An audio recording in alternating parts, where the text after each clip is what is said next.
Hi, and welcome to the Fundamentals of Digital Painting. My name is Nas Peters, and in this video we are going to make our own brushes using a photograph as base.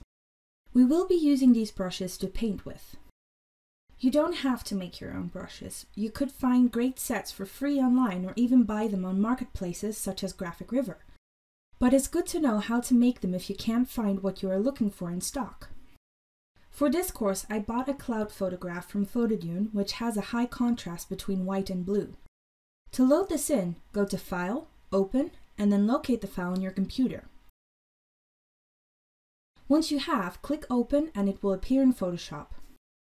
Duplicate the layer. This is in case you make an error and want it to start over.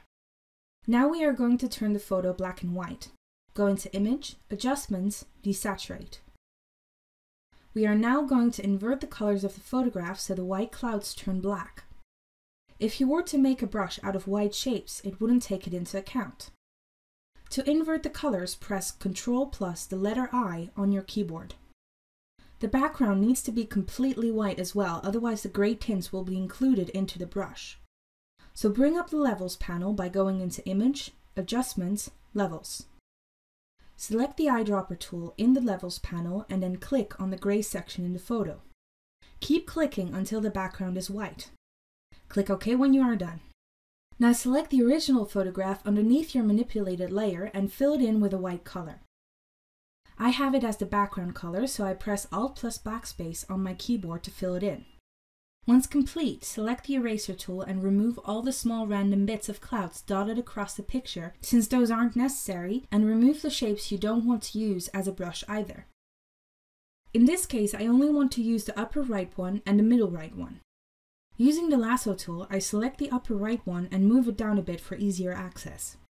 Now you want to zoom in and continue erasing small spots dotted around the cloud to clean up the shape. Let's turn this shape into a brush.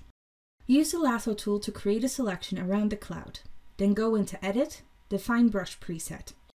Title it if you want and then click OK. And that's it. If you go into your brushes, you'll see that the shape has been added at the bottom of your brushes list. If you want to keep some of the roughness the cloud shape had, go into the Brush panel and then into Shape Dynamics.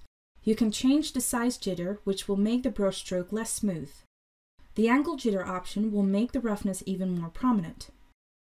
You can then go into the transfer options and change the opacity percentage to give the brush different opacity levels across the brush stroke.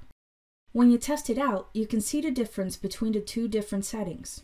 Remember that when you change the brush settings, it will apply it on all brushes, so you'll need to switch the settings back when you want to use the smoother brush strokes. Apply the same process on the second shape. I decide that I want a more round edge shape, so I go back into the manipulated photo and locate a cloud that is more round. There we are. We now have 3 custom-made brushes with different shapes, which we can now use in the next painting steps. In the next video, we are going to paint skin and give the face of the character a more realistic look. Thank you for listening.